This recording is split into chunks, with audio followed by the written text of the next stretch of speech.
Tell them again, Joe. Shut up out there. Yeah, shut up out there. We're trying to do some award predictions in here. What's up, everyone? We're predicting every single award and our Super Bowl matchups right before kickoff tonight.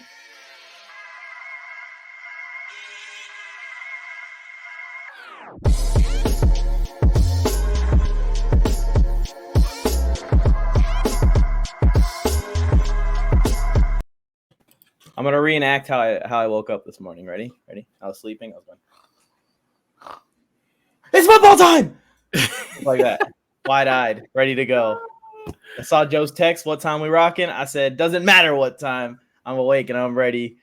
We're here again on the MJT football channel. Like we were saying, we're going to do our predictions for every single award and then our Super Bowl matchup predictions at the end of the show. I'm the M. Got the J below me and Joe. Tony is here representing the T as well.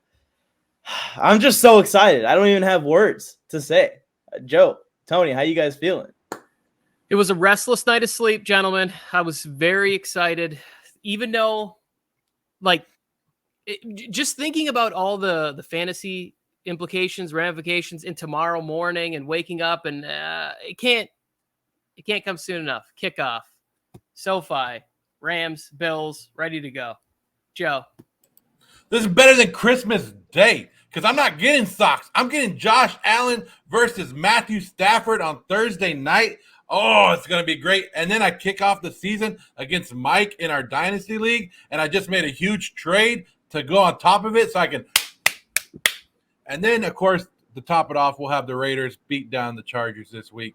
It's going to be a great week. Football is back, but it also means the start of the fastest time of the year, Tony. It does. Yeah, this time of year is going to go by so quickly, and I try to figure out ways how to just milk every single moment out of it.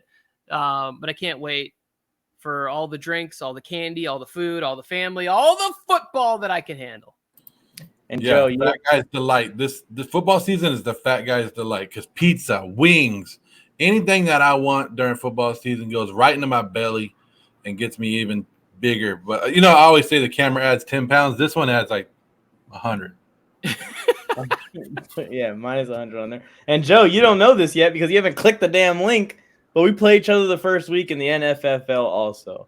Fantasy football meets. You just like losing. Franchise mode. Raiders versus Chargers to open up the season. Oh, man. Who do you guys got tonight? I'm going Rams. I'm going Rams. Wow. Tony? I feel like I'm going to jinx it. I picked the Rams already too. And I think overreaction Friday is going to be crazy when we wake up because everybody is picking the Bills in the Super Bowl. Well, we're going to get to that at some point in the show as to who we have in the Super Bowl. Go ahead. Week one is always like this. Week one is always overreaction. It doesn't matter if it's regular or fantasy. Week one is where people get all crazy. And don't trust week one. You don't know how good your team is just because of week one. Just calm down. And a lot's going to change. A lot's going to change for both of these teams. Well, remember last year the Saints crushed Green Bay in week one. And they were like, Jameis Winston, the Saints, this is it. And it was Aaron Rodgers won back-to-back MVPs. So Panthers won 3 in a row to open the year last year with Sam Darnold. Yeah, I think the Broncos won 3 games in a row or something like that. Oh, yeah, that's true as well. They're talking about their defense being the best in the league. Didn't last. Anyways, we're getting in to these award picks. We'd like to welcome you guys to drop your award picks for every single award that we go over in the comment section below. And make sure you're subscribed to the channel with notifications on and you've liked the video. It helps out a ton in the algorithm. First up, we're going to Coach of the Year. Should we do a drum roll, like anything for the reveal? And boom. Here's our picks for Coach of the Year. Me and Tony Tucker agreeing on this one. I'll go first, I guess. I just think that Nick Sirianni is the perfect man for the job in Philadelphia this year. That defense is super upgraded. The offense is kind of super upgraded. And the Eagles are just set to just take over that division, in my opinion, and win it comfortably over the Dallas Cowboys, my second favorite team. It sucks to say that, but sometimes you got to be real and go ahead and say it. Joe, you went a different route. Yeah, I went with with Kevin O'Connell of the Minnesota Vikings. He's in an easier division, right? The Vikings underperformed the last couple of years. He takes them to the playoffs. Everybody that I know of is a little bit high on the Vikings, right? Everybody thinks the Vikings are going to be a great team. This young guy comes from the Rams all the way over here. He's going to get the hype. You win in the NFC, of course, you're going to win in the NFC. And they like to give young offensive coordinators some love, right? So I can see him doing it, and it's going to line up with the rest of the stuff that we say throughout this show. Yeah, I thought about Kevin O'Connell. There's a lot of young guys that I could have went with, but I went with Nick Sirianni. In year 2, just going 12-5, winning that division. I think Jalen Hurts is going to be an offensive player of the year conversations, MVP type stuff like that. But then on top of it, the defense. I just think they're going to win impressively enough where Nick Sirianni is going to he's going to get that award. He's going to be the guy where it's like, we laughed at him in his press conference, and now who's laughing? Nick Sirianni. Yeah, like I was saying before, he just needs like the perfect guy for Philly. I have a question real quick before we move on to the next prediction. So we got a lot of them. We got 7 awards to predict, y'all. So stick around. But I got a question for you guys. Because I've been arguing with Dolphins fans. That's what I usually do on my daily basis, just argue with Dolphins fans. Who do you think will have a better season? Jalen Hurts or Tua Tagovailoa this year? Wow. To me, it's not really that close. Hurts. Give me Hurts for 500, Alex. I'm going with Jalen Hurts also. And not only was Jalen Hurts drafted way after Tua, but also Jalen Hurts was his backup in college, I believe, for like a little period of time. So that's an interesting storyline to watch as the year goes on. That's a better storyline, Dolphins fans. Don't do this Tua versus Herbert crap. All right? We want to see Hurts versus Tua comparisons. It's a little bit closer. All right, on to let's do comeback player of the year next, and we'll do defense and offensive separate.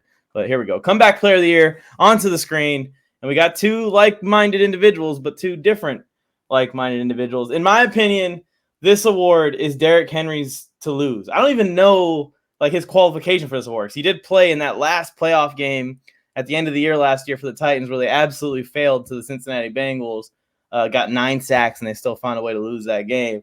But I think that this award is Derrick Henry's to lose. The league wants him to win it. Derrick Henry's going to have another 1,500 to 1,800 yard season, most likely with 10, 12, 15 touchdowns. The only way he doesn't win it if, unfortunately, he gets injured or he just has an absolute fall from grace. I love your guys' pick, but I don't think ETN has any chance against Derrick Henry in this award. But, Joe, go ahead and give the case for ET. I mean, come on. This guy has so much potential. He's going to be playing running back and the slot. He's going to be moved around on the offense. They want to get him involved. They're going to give him as many touches as they possibly can. He has the hype around him already. He plays on a crappy team, so all he has to do is put up a couple good numbers. I think you took the easy route out to take a former MVP, Mike, and it's not that hard for Derrick Henry to come back from an injury. I wanted to take CMC, but I was like, I'm not taking the easy route. I'm not Mike. I'm not doing that either. The only other guy that I thought that could win this award is Jameis Winston. Well, are we predicting underdogs to win the award or who we think's going to win the award? No, I do true comeback stories, like guys that are really hurt. I don't think Derrick Henry he set out in some games last year because the Titans didn't need him. Like he would have came back earlier than normal. Like these are guys who are like totally done for the season. Yeah, I hear you, but I think that they're going to go with Henry if Henry has a good season because he's on the candidate list, which, by the way, the candidate list has a long list of big names on it. Like ETN's like 10th or 12th in the odds. Yeah, so it is a good list of players. I didn't really give any consideration to Derrick Henry because I think they're going to – the way I look at it is they disperse the awards. They are going to want to give Jacksonville awards if they win 7-8 games this year. So Coach of the Year, that's a little too low. Plus Doug Peterson has already been a Super Bowl head coach. I thought about giving it to Trevor Lawrence, Comeback Player of the Year. People are like, he didn't miss any games. He survived Urban Meyer. That is a comeback for the ages. But since that's not likely, I went with ATN for a lot of the reasons that Joe said. I just think he has an amazing opportunity to sort of be the Alvin Kamara light and end up with 1,200, 1,400 all-purpose yards this season and be an exciting player. That's the other thing, too, is comeback player of the year. They're thinking, oh, we missed a lot with this guy last year. Now he came back. Look at all the juice he brought to Jaguars game. So Etienne, comeback player of the year. Book it. Yeah, I've got some Etienne fantasy stock invested, so I'm hoping that he has a big year as well. I'm not going against Etienne. Yeah, just also you got Michael Thomas on this list, Christian McCaffrey, Jameis Winston, and some other big names are on that list. It's a long list. The thing I hate about this award is sometimes they give it to like people like Baker Mayfield is a candidate for this award. Mm-hmm. Like, really, what is he coming back from? Like, they give it to sometimes they come out of like left field with some of these comeback awards just because the guy was not in favor with his team last year, and then Baker Mayfield goes win 10 games with Carolina, and they're gonna be like, oh, comeback player of the year. But what did he come back from? I like the guys that are hurt, with the stories that are coming back, that had to fight back, had to work all year, fight with not only themselves but with their injury to get back on the field quick for their team. That's what I like. Not these like Mitchell Trubisky is another one. Like, come on, those aren't comeback players. Here's a dark horse. The tackle for the Ravens, Ronnie Stanley. Yeah, is that his name? He, I think, is one of those players where it's like if he plays 17 games and the Ravens are really crushing it, I thought about putting him on there. And they'll come up with some crazy stats to defend him too. They'll bring up something like when they run to his side, their yards per carry go up by this much, and he was an All-Pro and all that stuff. I could see him sneaking into the conversation. Another shout out to Khalil Mack, who if he has like a double-digit sack season, the Chargers are real good. He could get into that conversation. And another one that's an underdog, I think, for that award that I was almost picked is Jair Alexander. Almost picked him. Yep, that's a good one. I like Next it. one? Yep. Defense or offense first, gentlemen? Mike, would Drew Lock go into that one? I guess he's a qualified candidate. Well, he also would be good for the defensive player of the year, as if he helps the defense out, throws it to him a lot. He'd be a candidate for the Matt Flynn Award. That's where you overpay a quarterback that should be a backup. And he's there in Seattle already, so it works out. And he's the backup. Defense? Defense. Sure. Let's go. All right.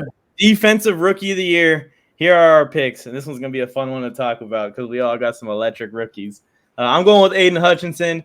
I've been watching his stuff more closely, what he did at Michigan, ever since I saw the first Hard Knocks episode. And this kid looks like he's legit. I think he's going to impact the run game and the pass game. I think he has a shot to sky and reach for that 10, 12 sacks if the Lions can stay in some games and keep opponents passing the football. That's the biggest thing for me that had some doubts here with this pick was how bad are the Lions going to be? How willing are they going to be able to take Hutchinson and use him as a pass rusher versus, stopping the run when teams are running the clock out on them. But I think that Hutchinson's going to have a phenomenal rookie year, and we'll see what Trayvon Walker does in his career down there in Jacksonville. But for year one, I think I'm rocking with Hutchinson to stand out a little bit more than him. Joe, you went with a corner. Corners have a hard time winning awards typically, but Sauce, if that stat still says 0 at the end of the year, Sauce is winning this award. Yeah, and I went with Sauce Gardner because I was like New York profile, got a defensive coordinator that people or defensive minded head coach that people are going to like. He's playing against the Patriots. He's basically going to get this East Coast biased NFL network. They love watching the Patriots. They're building up the Dolphins. So he's going to get these games that people are going to be tuned into watching, and he's going to shut down. I'm not going to say they're great wide receivers, but say he goes and shut down Tyreek Hill one week. That's going to build up a lot of the stock for him as well. I don't know. Aiden Hutchinson, I think you're onto something, Mike, with Hard Knocks is building him up and all that. But I think Sauce Gardner just being in that New York media is gonna build up more and more. And I don't know. If you have a great game against Bill Belichick and the Patriots, and you have two great games, it's just gonna be like, whoop, put it there. It is. New York market's gonna win it for him. And they play some tough receivers, Joe. But I made a post on this, and I was saying, like, what Sauce hadn't gotten a touchdown caught on him in college, and he hadn't done it in the preseason either. I was like, who's going to do it first? When you look at the list, he plays like 5 like elite wide receivers, and then a bunch of guys like Rashad Bateman, like in week 1, is who the Jets matchup is. So there's a chance that he could keep that streak of not giving up a touchdown going for a long time, and that's going to be something people talk about. I disagree. I think this is the NFL. It is, the hardest level of competition, and all of these players are going to say, I'll test that. I want that smoke. I'll get it. At some point, maybe it'll be in garbage time. Who knows? The Jets could be way ahead, and that could work itself out. I'll get to mine. Quay Walker. Some people are probably like, what? Who? No. Quay Walker is in a perfect situation to just rack up stats. You got Campbell next to him at linebacker. They're going to be able to rush the passer with Gary and Smith. And then the coverage that they have, like he's just going to be able to come in and pick up stats. I would assume they're going to blitz him every once in a while. And so maybe he gets a couple of sacks, maybe some interceptions. He's going to be able to put together an incredible resume on a team that is going to have a really good record. And I think it's going to be more for defense than anything else. Like, we don't know. Alan Lazard is hurt now. Like, Aaron Jones and Randall Cobb really could be the leading wide receivers on that team. So it's going to be a defensive-led team for Green Bay this year. Why not give, defensive rookie of the year to Quay Walker? They are ranting and raving about this kid in Green Bay right now in camp and in the preseason. And they're talking about how great he is as a pass rusher, pass coverage, and as a run stuffer. So there's something there, and he's got some good linebackers there to learn from on top of it all in Green Bay already. He's like this athletic freak that they just didn't know if he was going to translate, and didn't know that if he was going to put it together between the ear holes. And he's looking like he's shaping to be everything that me and Tony want Kenneth Murray to be. Well, I have some stock in the Green Bay defense in fantasy this year, so I hope you're right, Tony. It's gonna be a really good defense, but it's gonna be very hard to go against some of the picks that I've had. So it won't work out if Walker is the defense player of the year and I have Kevin O'Connell as the offense coordinator or as the coach of the year. Yeah, it's only 2 games. It could happen. What if they split those 2 games? Defensive battles in both. And O'Connell gets the first one, so that'll be the one that everyone talks about most. Let's go on to our non-biased defensive player of the year picks. You guys ready for this? Completely non-biased here at MJT Football. We would never be biased about a defensive player of the year pick. I will tell you what. But I'm going with Joey Bosa. With that being said, I think that Joey Bosa got the most help of any of the elite pass rushers in the league in the offseason this year. He got a B, which is really like a 1A in Khalil Mack on the other side of the defensive line. He got a bunch of upgrades in the secondary. I know Joe thinks that all we did was add J.C. Jackson and Khalil Mack. No, you add Bryce Callahan. Asante Samuel Jr. was hurt for most of the year last year, and they put some draft picks into the back part of the defense and added a few safeties for depth. The Chargers defense is majorly upgraded, and what you're going to see happen is you can't triple team Joey Bosa anymore. And Joey Bosa has been an all-pro while being triple teamed ever since Melvin Ingram kind of fell off the cliff. He's back, baby, and he's still in his prime. He's 27 years young, believe it or not, heading into year 7, I believe, or year 6, I think. It's crazy. Joey Bosa, defensive player of the year this year. But go ahead, talk about the wannabe Joey Bosa. It's like the pirated Joey Bosa. The wannabe Joey Bosa. The wannabe Joey Bosa. That's not even the best Bosa in the league right there. It's the second best Bosa in the league. He wears 1 digit off of Bosa. He freaking steals all of Bosa's celebrations. He has a beard just like Joey Bosa. I mean, what is this? Well, let me just tell you this. When Max Crosby gets the sacks will come this year, right? He's always in there. Now he finally has Chandler Jones on the other side. The sacks will come. He has 25 career sacks, Mike. I'm going to go on a limb and say he gets 16 to add on to that this year. 16 sacks. He had, 8 last year? I think his career total was or his career high was his rookie year was 10. So I'm going to go 16 sacks for Max Crosby. You're going to think that 16 sacks on the Las Vegas team or in an AFC, not just Las Vegas, but the AFC West has built up a lot of momentum this offseason with everybody liking all 4 teams, right? So all 4 teams are going to get that profile and everybody's going to be watching them. But Max Crosby is going to be the leader of this defense, and he's going to make people believe in the Raider defense more than what they already think. Because you guys think the Raider defense sucks, but just watch. Max Crosby is going to be the leader of that. And with him setting the tone with all these big sacks, And like I said, a big sack total is going to win it for him. Well, I think that the Raiders defense is below average with Max Crosby. And if God forbid something happens to Max Crosby, then they are the worst in the league. Yes. Yeah, no, I don't think that they suck either. I just think it's a passing league, and we'll save this for another day. Derwin James. Yeah, there you go. I was close to making him my MVP. That's how great I think this year is going to be for him, because he's going to be doing everything.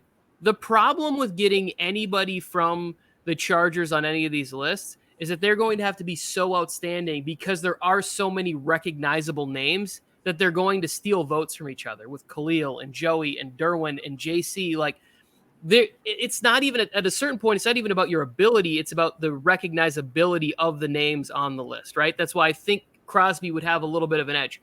But the things that Derwin is going to do this year, all sports writers are going to love it. In coverage, playing at the line, like covering the difference between a wide receiver or a tight end, tackles for losses, sacks, interceptions.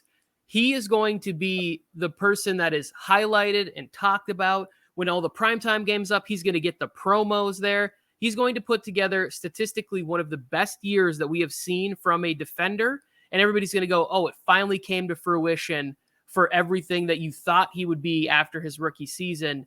They paid him for a reason, and he's going to deliver on that. He loves football so intensely. I cannot wait to watch him run and wreak havoc on the league. Yeah, I can't wait either. And less hair, got a haircut, less digits. He's gonna be faster because he doesn't have 2 numbers on his uniform anymore. And the media is already pushing a stat around, Tony. I don't know if you've seen it. Like, the Chargers record without Derwin James since he's joined the team is like below 500, and the Chargers record with Derwin James on the field is like above 750. Like a huge, massive difference, and that is true. I like it. I'm changing my pick. No longer going Joey Bosa. I'm going Derwin James. Let me just say, this won't be the first time, if Max Crosby gets beat out by Bosa, that he lost to a Bosa for an award. If Nick was the choice, I could totally see it. I think Nick has a great shot to lead the league in sacks this year. Mm-hmm. He's a beast. Well, we're just so biased that we're not looking at anybody else. We're looking at our defense, which is okay. Which I don't think we're wrong with either of our picks. Like, you're going high profile. These guys are great athletes. Great, all of them are great picks. So, yeah, I think Nick would have been right there as a choice for defensive player of the year for me. But if Aaron Donald goes for 4 sacks tonight, we're all screwed anyway. So he ain't gonna be able to chase Josh Allen down 4 times like that. There ain't no way. I think they're gonna tape his hands together so he can't swing any helmets. No, that fine really hurt him that they gave him privately. I don't even know. I don't have any idea what happened. Yeah. Let's go into offensive rookie of the year on the screen, and we got all of our favorite rookies here, right? I'm going with Chris Olave. I'm not sure if MT is going to return to MT, but I think even if MT is on the field, Olave is kind of a jack of all trades wide receiver, and the Saints, if they wisen up, they can use him all across the formations. Jarvis Landry's going to be playing a lot of slot, and MT's going to be playing outside, and I feel like they can use Chris Olave in both spots whenever they need him, whether MT's dealing with any health issues, whether Jarvis is just getting older and slowing down. I think Olave is really going to show something this year and show the Saints that they can move on to him as their wide receiver 1 going forward in future years.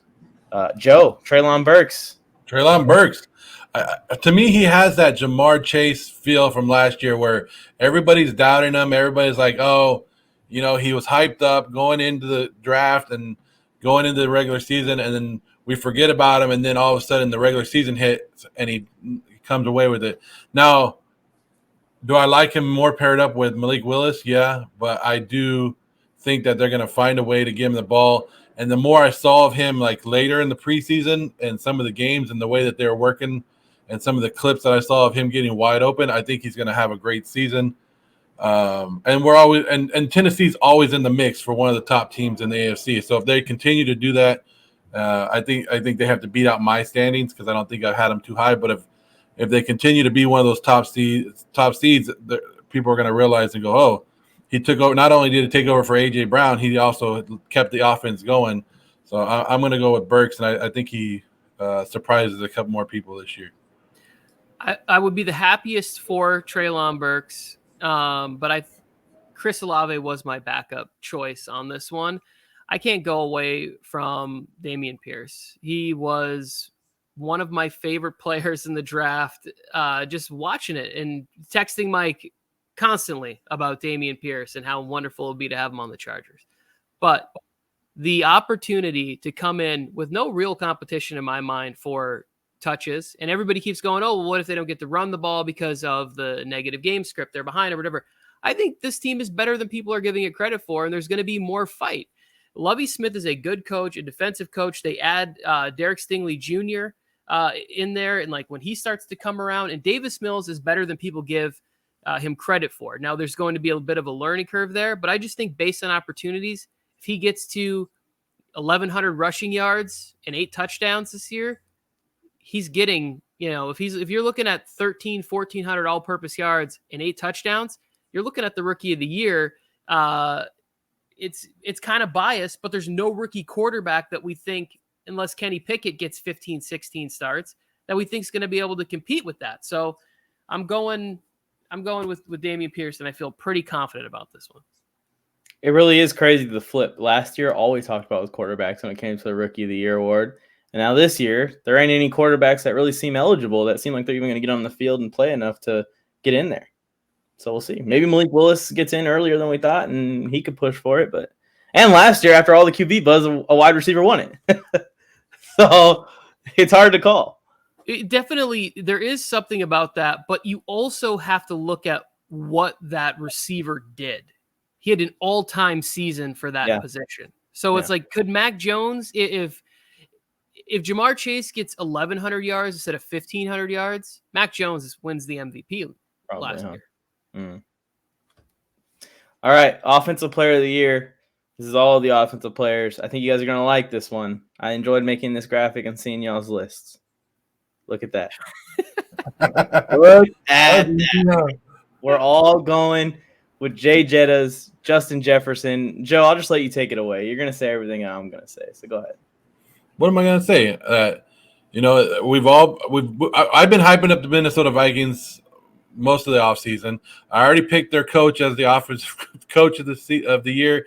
Why not go with one of the top wide receivers? He said that he's going to take Devontae Adams down, and he wants to be the number 1 wide receiver. He's been watching the Rams film. He's going to be basically the Cooper Kupp of this offense, right? He's going to be double teamed, but he's still going to get open. He's going to score the touchdowns. And the only thing that I think that's been holding them back a little bit more than anything is when they got down to the red zone the last couple of years is they never found him. I think this year that's going to be more emphasized on finding them, getting those touchdowns, and that's going to boost them up even more. But Justin Jefferson, he's going to put on a show. He's going to put on a show, Tony. I could not agree more, obviously. Now I wish I would have went different just for the sake of the show. But when it came down to it, I was like, Jonathan Taylor, no, I don't see that happening. I don't think Cooper Kupp repeats with Allen Robinson next to him. I went a couple different places. I even thought about going with another homer pick and Austin Eckler having another, tremendous season. But just the opportunity that he has, because Thielen is a threat, but not really a threat. Like he's not going to cut into it enough. He's almost that Robert Woods OBJ, what that was for Cooper Kupp last year. So I just think, why not give, if you're O'Connell, why not give him 180 targets this year and just let's go break a record. Let's go have some fun and just get the ball in this guy's hands as many times as we possibly can and have one of those like Randy Moss 2007 seasons or whenever that year was with Tom Brady and Randy Moss. Like let's put some numbers on the board this year. I really think that is the limit. The sky is the limit for Justin Jefferson this year because Justin Jefferson's talked about the Cooper Kupp role. O'Connell's talked about Justin Jefferson being the Cooper Kupp role. Every expert on the planet has talked about Justin Jefferson filling that Cooper Kupp role. And what I keep saying is that if he is filling that Cooper Kupp role and he's going to get the targets and the volume that Cooper Kupp got last year, I think personally, no offense, Cooper Kupp, Jay Jettas is a better route runner. I think he's better after the catch. And I think he's younger and hungrier than Cooper Kupp may be. So where is this kid going? Is he going to break every record? Let me ask you this real quick. And I think that this will kind of split the room. Cooper Kupp, Justin Jefferson, better football player. Which one would you rather have on your team? Because if you really asked me who I want Cooper Kupp. Like I watch all the stuff that Cooper Kupp does. Now, not right now. It's not fair. Cooper Kupp's about to be 29 years old or something like that. But I'm talking about like you get them prime ability. Not right now. Prime ability. Which football player would you want on your team? Cooper Kupp is in his prime. I want Justin Jefferson. Yeah, but this is a hypothetical. Like I hear all the time, people go, Jamar Chase or Jerry Rice. Jerry Rice is 58 years old or whatever he is. Has Justin Jefferson even hit his prime yet? No, he hasn't. But like, all right, you guys. Cooper Kupp just put up his only Pro Bowl season last year. All Pro season. Yeah, All Pro. He didn't make the Pro Bowl in years prior, or All Pro, or none of that. And you're like, oh, he's 29. Like, he's not good. Well, again, I'm using the word football player. What he does in the run game, the way that they use him, I'm saying that I would prefer to have Cooper Kupp on my football team, knowing what he did last year, all-time statistical season. Don't make me start hating Justin Jefferson after this. Well, Jefferson's about to have an all-time statistical season. Without all the blocking, without all the added stuff in the run game. No, he adds that stuff to the run game. You think he's gonna start end line blocking like Cooper Kupp did? If he does that, then there's no question. But I've never. I'm rooting to watch Justin Jefferson pancake somebody week 1. Exactly, but my thing is like, look at this, Tony. The only place where I think that Cooper Kupp separates by a wide margin is being able to read defenses and do stuff like quarterbacks do. If Jefferson gets on that level, and if he studied, like he said that he studied, watching film this offseason, we're talking about maybe a guy that has a chance to be one of the new GOATs. All right, I'm off. I want to the guy from Fortnite. I actually kind of want to change my MVP pick now to Justin Jefferson. I'm changing my pick. Yo, this is all tying in for me. Well, there is one guy that could hold him back, and that's Kirk Cousins. But I don't think Joe thinks that Kirk Cousins is going to hold him back. Right, Joe? Nope. Spoilers. Here's our MVP picks, y'all. Digest them how you will. Holy smokes. Again, my unbiased pick is Justin Herbert. I think he's going for 50 total touchdowns. Let's say 7 rushing touchdowns, 43 passing touchdowns. That's what he did last year with just a couple more touchdowns added because of the upgrades the Chargers added to their defense. Justin Herbert spent a lot of time on the sideline and still put up those crazy numbers last year while teams ran all over our defense every single game. Justin Herbert is going to win the MVP this year. Book it. I don't even know what Tony's doing over there picking Josh Allen. If you pick Josh Allen, Tony, you think the Bills are going to have a better year than the Chargers? Well, it's a regular season award, and I picked Josh Allen because everybody loves the Bills and they love Josh Allen, at least until tomorrow morning around 7 a.m. Eastern time when everybody's freaking out on their sports shows because the Bills got beat by 13 points in SoFi. So Josh Allen is in the perfect situation to win this award, go into the playoffs with all of the hype in the world. And I think that they will put up similar numbers. Now, if Herbert does throw 50 TDs, which we have both predicted on our Nuts and Bolts show here on YouTube, go ahead and subscribe to that. But then he wins the MVP. But I think Josh Allen could also put up crazy numbers because you know that I'm a big fan of the emergence of Gabe Davis this year. And that just with the media wanting to be right, they're all predicting him to be MVP. They're all predicting the Bills to go to the Super Bowl. Herbert is going to have to be undeniably separated to win this, to steal. They've already given the award in their heads to Josh Allen. They've already given the Super Bowl in their heads to the Buffalo Bills. So why not just put him on my list as that? And that way I get the pick right. And I get to have one of these on my board that is actually correct. I have to make up for Pipkin's prediction somewhere, Mike. Pipkins is going to come through on that, Tony. Well, let's get to the main event of this entire show. Joe. Hang on a second. Hang on. We did not get to hear this guy justify Kirk Cousins. Oh, that's what the main event is. The main event of this show is that of all the players in the entire National Football League, tell us why, Joe, that Kirk. Well, I could have gone the easy way. Wait. Look at him. That is a man that has no fear. If he dies, he dies. Because you like it. You like it. That's what it is. Kurt, if we're buying in on Justin Jefferson, who's getting Justin Jefferson the ball? There's one guy throwing Justin Jefferson that ball. Not only is he going to benefit from Justin Jefferson, he has a great running back that he throws what to? Screens and long touchdowns to. Kirk Cousins, if you look at Kirk Cousins' stats, his career stats, say what you want about the win-losses or whatever it is, Kirk Cousins consistently puts up great completion rate percentage, which is over 65. I think it's over 65. I want to say 66, 67% in his career. His interceptions are down.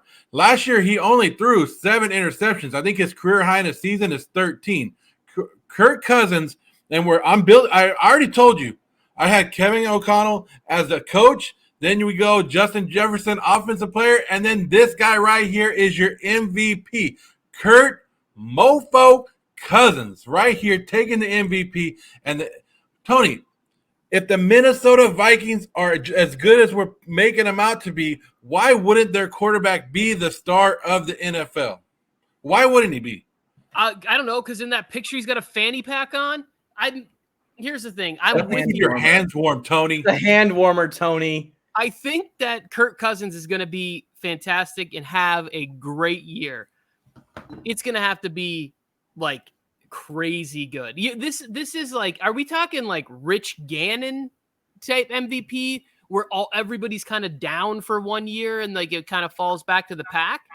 Because we're in a passing league, and I get that he's going to put up all those numbers.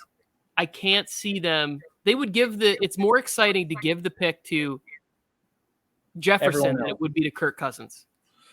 If Cousins throws for 4,500 yards, 5,000 yards, 35 to 40 TDs, and his interceptions are below 10, come on. How do you not give him that? You literally just described what Herbert did last year. Yeah, easy. Wasn't even in the top 5 for MVP. Also, I saved that entire recording on my phone, keeping it forever, because I've been telling all the Raiders fans exactly what you just said to explain why he's better than Derek Carr. I was going to take Derek Carr, but I was like, you know what? I'm not going to come on this show and take this abuse from you guys and have to take a beat down of what Derek Carr is. I was going to pick Devontae Adams, but I was like, you know what? I'm not going to do it because I'm going to save it for another time. I'm not going to bring it on a show where I have 2 Charger fans that are just going to bash me for everything I do. So I went with the Minnesota route. And the reason is, too, I have Kirk Cousins in a lot of fantasy leagues. Let's go, Kurt! I have Kirk in one league, too, that I'm trying to spite win with Kirk Cousins.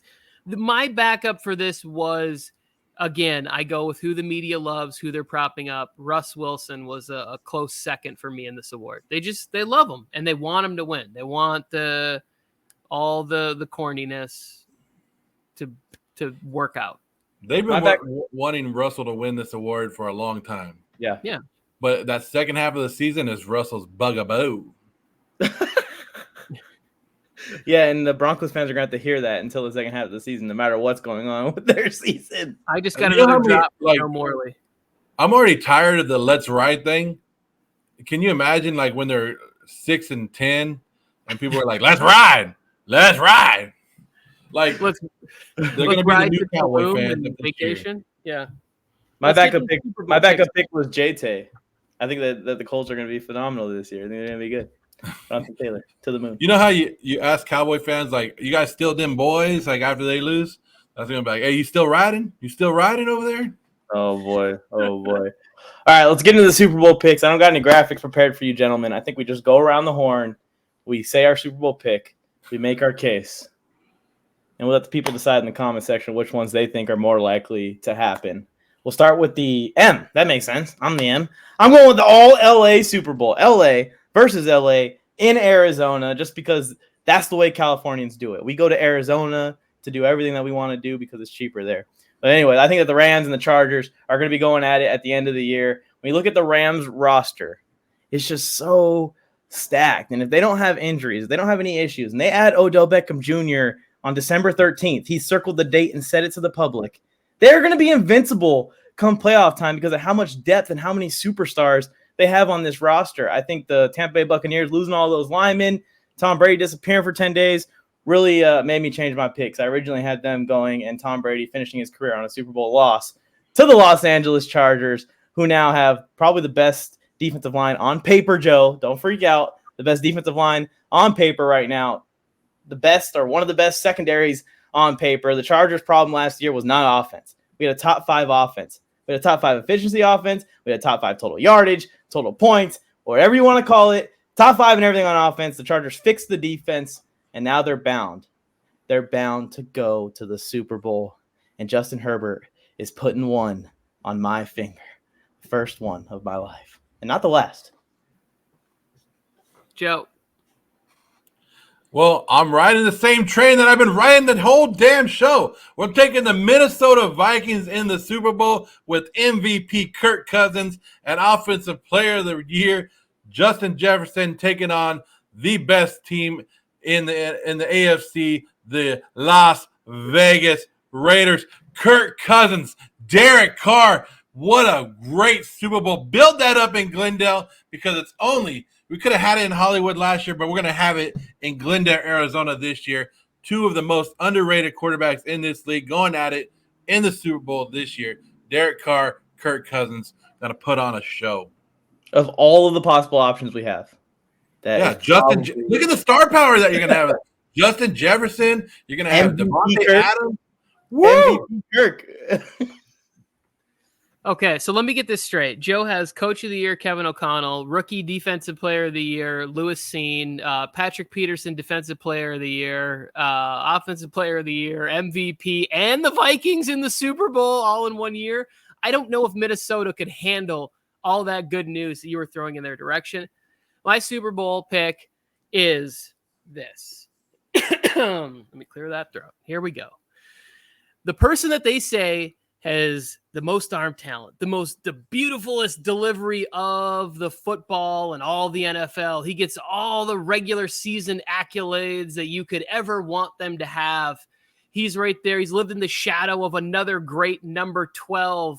He lives in an even bigger shadow of the best Green Bay Packers quarterback, Brett Favre, of all time. But from the NFC, with a defense, with good coaching, the Green Bay Packers are going to get over the hurdle in the NFC this year. In the NFC Championship game against the Philadelphia Eagles, they will get there. And then they are going to be playing in Arizona, where I've already got my Airbnb booked, the Los Angeles Chargers. As Herbert then comes in, a quiet storm of humble pie the whole week. Can't get one quote out of him. All he does is talk nicely about every person. Somebody hands him a bottle of water and he's like, you handed me that with kindness, with a humble attitude that I love and can respect so much. And they're like, we just want to get one thing out of you. You're not getting anything out of him. Because all he does, he's basically a computer. He's a cyborg of winning Super Bowls. And it starts this year. The Chargers, Packers. I don't have a score prediction, but Chargers are winning a Super Bowl this year. There it is. That's my pick. That would be perfect, Tony. The Chargers being the Packers. The team that sent Devontae Adams away. Told him, get packing. We don't want you anyways. We ain't offering you no money. Goes to the Super Bowl the first year without him against the team who acquired Devontae Adams' division rival. I love that. Yep. I got it as a defensive Super Bowl. They couldn't quite come up with it. I was like 24-20. One where you get some late game fireworks, but the teams are kind of feeling each other out at the beginning. 2 of the top 5 defenses will be in that Super Bowl will be Green Bay and the Chargers. It's just one of those 2 teams. Picks, Tony, because you picked 2 teams that are consistently always hyped up and then do nothing at the end. It's a new year, Joe. It's 2022. I know a Raiders fan didn't just say that. I know. You can't deny. You guys are just sitting there going, Joe, you're on to something. Kirk Cousins, Derek Carr is a Super Bowl that I would watch. I'd be happy for the Vikings. I have many friends in Minnesota right now that are going to be thrilled to watch what you just said about the Minnesota Vikings. They don't believe it. They were all there for Gary Anderson. They were all there for the Case Keenum year a couple of years ago. Like every time they get the letdown, they are some of the most negative fan base I have ever spent time having conversation with is the Minnesota Vikings. They just know bad things are going to happen to them. Well, the NFC is down, Tony. We already know this. The NFC is the weaker conference. So if there's any a year that you're gonna take it, and I like the Eagles pick, but I think I'm kind of iffy about them. So I could see Minnesota versus the Eagles, or the Eagles being that second team in there, like you were saying. But I like Minnesota. I'm going to ride it with everybody else. I might as well ride with Minnesota, right? And then, of course, I just hope it's the Raiders and the Chargers to find out in the championship, and the Raiders do it again and end the season for the Chargers. And what would you guys do? What would you do, Tony, if the Raiders knocked you out in the AFC Championship game? Cry. We wouldn't talk until like March of 2023. I wouldn't watch Super Bowl. We would take a long break from our friendship because everything would be me cussing you out. But let me just say this. The teams that are going to make it there, like what was the last team that had a less than a top 12 defense to make to the Super Bowl? Like, I'm not sure the Vikings are going to be that. I'm not sure the Raiders are going to be that strong defensively. Like, I'd be honest with you, Joe, about the Raiders. I think they're a good football team and maybe makes the playoffs again this year. But, like, who's that person in the back end of your defense that's coming up that you feel confident's making, like, a huge stop for you guys late in the games? Is it Rock Sin? I think our linebackers are very underrated this year. They're going to make some big plays. And, of course, my favorite guy on the team, Mike knows this, is Mulrig, and I think he's a very underrated safety that you guys are going to get to know. All right. I'm there for you. Then top 12. And you guys hate on Nate Hobbs for no damn reason. No one hates on him. When have we ever hated on him? You always y'all overhype him. You all say that he's a CB1 when he's not even a starting CB. He's a very good football player. I don't hate on Nate Hobbs. He started 61% of snaps last week. Pick 6 on Justin Herbert week 1. Boo! I'd say Samuel Jr. missed like 5 games and only had like 30 less snaps than who?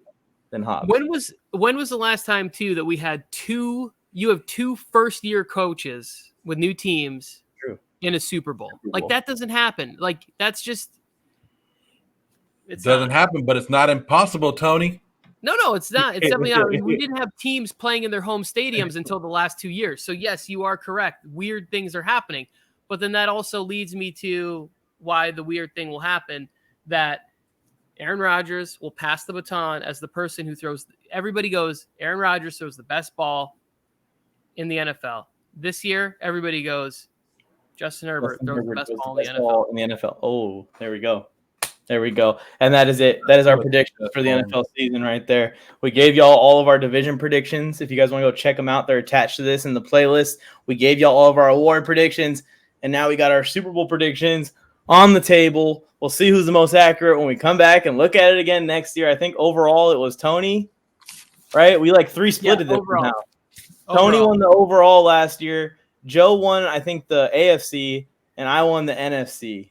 And that's how it kind of went last year. So this year we'll see who gets their predictions more correct. I say we include these awards as, like, if you land one, you get like 5 bonus points or something for people that are behind by 30 points at the end of the year when we count them up. I'm down for that. Already got my tickets for the Super Bowl. Already got them. Wow, how perfect is that? You went to see them in the preseason, and now you get to see them play each other in Arizona. I love that. Oh, you need to make that video. That's your TikTok right there. I already got my Super Bowl tickets right here. Bada boom. Bada boom. Thank you guys for tuning in. Make sure you subscribe to the channel. Make sure you like this video. It helps out a ton in the algorithm, getting this out to more football fans. Any last remarks? Don't, Joe. Just calm words. Anything? Great show. Great show. Let's call it. I do have one question. I want you guys to leave the answer in the comments before we sign off.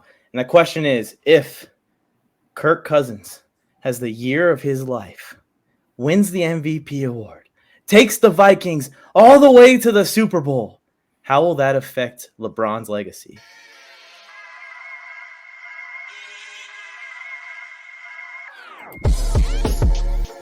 Kirk Cousins MVP!